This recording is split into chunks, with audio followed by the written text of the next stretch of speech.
As a new person to this facility, you probably have many questions, concerns, and anxieties. One concern may be for your personal safety. Let me assure you, the Wisconsin Department of Corrections values your safety, and that includes keeping you safe from others while you are serving your sentence. Let me be clear. The Wisconsin Department of Corrections has zero tolerance for sexual abuse and sexual harassment within its facilities. Sexual abuse and sexual harassment are against the law. This video will explain your rights and the policies and procedures in place to help keep you safe. Remember, sexual abuse and sexual harassment are not part of your sentence. As you watch, you may find this material difficult to hear. Some survivors of sexual abuse or violence may experience a range of feelings or memories. Support for survivors is available by notifying your assigned social worker or by calling the crisis hotline posted near telephones.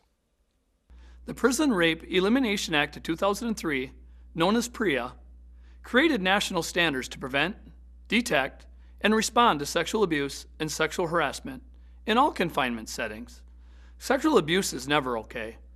It is never okay in this facility or any halfway house, youth facility, jail, or prison.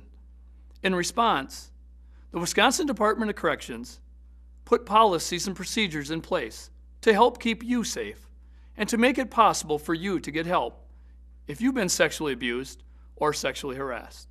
We are committed to investigating all reports, offering support to all victims, and pursuing discipline for all perpetrators.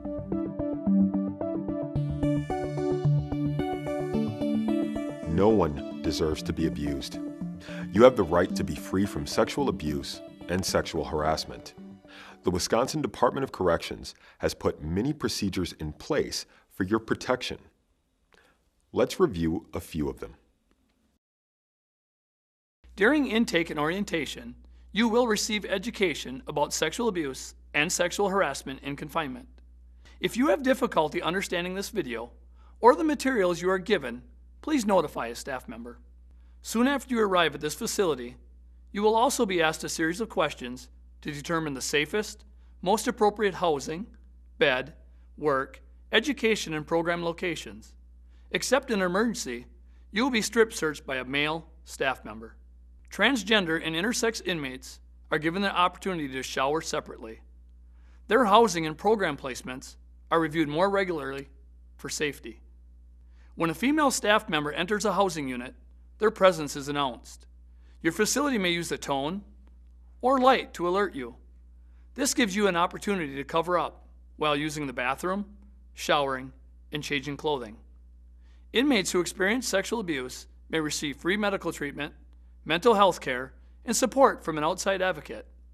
Every report of sexual abuse and sexual harassment is investigated by a specially trained investigator. In addition to zero tolerance for sexual abuse and sexual harassment, the Wisconsin Department of Corrections has zero tolerance for retaliation. Any inmate who reports sexual abuse will be monitored for at least 90 days to ensure that they have not been retaliated against by staff or inmates.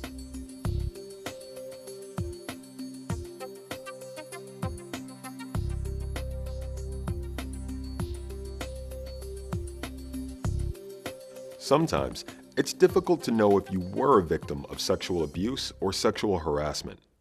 Let's review the definitions of sexual abuse and sexual harassment, in addition to some other important terms. First, let's define consent. Consent is when someone is willing and able to freely agree to be part of an activity. If someone does not agree or is unable to agree because they are asleep, unconscious, drugged, afraid, coerced, feeling threatened, or don't understand what's going on, then they have not consented. Because staff members have authority over inmates, inmates can never truly consent to sexual activity with a staff member even if they agree. Staff members include Department of Corrections staff, volunteers, and contractors. It is always against the law for a staff member to engage in sexual activity with an inmate. Sexual abuse by another inmate is sexual activity that is not wanted or agreed to. It includes contact between the penis and the vulva, or the penis and the anus, including penetration by a body part or object. Contact between the mouth and the penis, vulva, or anus, and/or intentional touching of the genitalia, anus, groin, breast, inner thigh, or buttocks. Sexual abuse by a staff person includes any sexual activity. Please refer to your handbook for a complete description of sexual abuse. Keep in mind, to ensure your safety and the safety of those near, staff members may have to search your body or observe you while you're in the bathroom. If these tasks are conducted according to policy and as part of their official duties, it is not sexual abuse. Sexual harassment is repeated and unwanted sexual comments or gestures by a staff person or another inmate. These comments or behaviors may be threatening, insulting, degrading, or disrespectful. Sexual harassment may include requests for sexual favors, joking about sexual topics, remarks about someone's private body parts, and/or insults about someone's sexual orientation or gender identity. Harming someone because that person did or said something hurtful to you is retaliation. This may include threats of or actual physical or verbal harm after someone reports an incident of sexual abuse. Falsely accusing someone is a form of retaliation. Limiting a victim's or reporter's access to programming is also a form of retaliation. There are many words someone may choose to describe their gender identity and sexual orientation. LGBTI stands for lesbian, gay, bisexual, transgender, and intersex. These represent just a few of those words.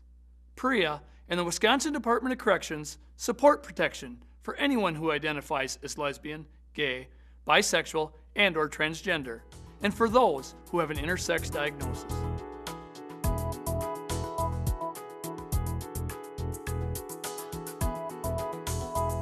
It's important for you to understand that sexual abuse and sexual harassment are never the victim's fault. And although the Wisconsin Department of Corrections has put policies and procedures in place to keep you safe, the following are some very important points to keep in mind. Perpetrators of sexual abuse and sexual harassment often look to harm or victimize others who they perceive as being vulnerable and easier to sexually abuse.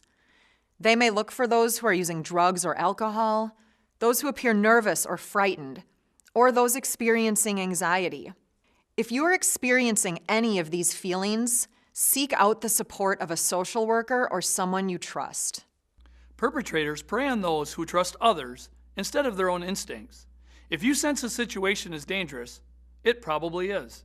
Be direct, firm, and say no when asked to participate in something you are uncomfortable with or which is against the rules. Some perpetrators seek out others in need of a favor or friendship. To get close, they may target those who need canteen, hygiene supplies, a loan, someone to talk to, or physical protection. These relationships develop over time and may feel harmless, but often they will want something in return. Carefully choose your friends. Stay away from someone giving you special attention. Connect with people who are involved in positive groups and activities. Finally, be cautious of staff who share personal information with you, create opportunities to be alone with you, spend an unexplainable amount of time with you, allow you to enter unauthorized areas, or show favoritism towards you. Perpetrators use these tools to get close to their victims. Tell a staff person immediately if you feel unsafe. Every person deserves to be safe. Sexual abuse is never the victim's fault.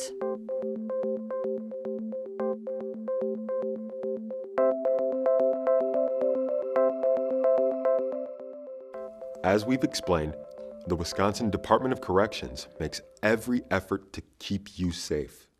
However, if you experience sexual abuse, please reach out. Tell someone. Get help. If you experience sexual abuse, get to a safe place. You might feel safe in the office of a social worker, teacher, or chaplain. Safety may be found on your bunk, in your cell, or room. It could be at the officer station. Even though you may want to clean up immediately after the abuse, consider waiting so that potential evidence isn't lost. Try not to use the bathroom, shower, wash, drink, brush your teeth, eat, or change clothing. Report the abuse as soon as safely possible. Deciding to report sexual abuse is never easy. I'd like to repeat and emphasize that deciding to report sexual abuse is never easy. The fear of being labeled a victim or snitch often has the power to keep people quiet. We encourage you not to remain quiet. Use your voice. Please report abuse as soon as safely possible so that you can receive support. You don't need evidence to report. There is no time limit to report sexual abuse. However, sooner is better. If you experience, witness, or suspect sexual abuse or sexual harassment, you can report it anonymously if you wish, using any of the following methods. To report sexual abuse or sexual harassment, please use any of these methods. Reminders of these methods are posted throughout this facility. Tell any staff person at any time of the day. Send a note or a request to speak with any staff person. File a complaint. If you feel unsafe reporting directly to a staff member, dial 777 to report to the Department of Corrections. Your PIN number is not needed to make this call. This hotline is a message line and is only monitored during business hours. If you choose to use 777, there will be a delay in responding to your immediate needs. You can dial 888 to leave a message with an agency outside of the Department of Corrections. If you choose, this message may be anonymous. The external agency does not respond or investigate. Your report will be forwarded to your facility for review and action. If you reported your name or DOC number, a staff member from your facility will follow up with you. Like 777, this is a message line and is only monitored during business hours. You can also contact local law enforcement to report sexual abuse. And finally, you can always tell a trusted family member, friend, or outside support person. They may report on your behalf by telling any staff person or submitting a report online at the web address on your screen and clicking on Prison Rape Elimination Act. These reports are called third-party reports. Your report will be treated as confidentially as possible. Only those who need to know in order to assure your safety will be notified. After experiencing sexual abuse, survivors may experience a wide range of emotional and physical reactions. There is not a right or a wrong way to feel. All of these feelings, any feelings, are normal. If you experience sexual abuse while in a facility, the Wisconsin Department of Corrections is seriously committed to your protection, support, and recovery. Every effort will be made to assure your protection without restricting access to work, education, or programming. Inmates who experience sexual abuse are encouraged to do the following. Consider allowing medical staff to examine you for sexually transmitted infections and injuries, which may or may not be visible. Consider talking with someone. Support may come from a trusted friend, family member, or someone at your facility, like a medical or mental health staff person, teacher, chaplain, or victim services coordinator. Victims may also consider receiving support from an outside local sexual assault agency and advocate. Advocates are trained to provide confidential support after sexual abuse. They will listen and provide information and education. Their services are free and are not connected to the Department of Corrections. If you report an incident of sexual abuse, your facility's victim services coordinator will meet with you to talk about the support services available to you, including advocacy. If you'd rather, you may also call the agency's crisis hotline directly for support. Their telephone number is posted throughout this facility. All of these services are free and may be accessed at any time.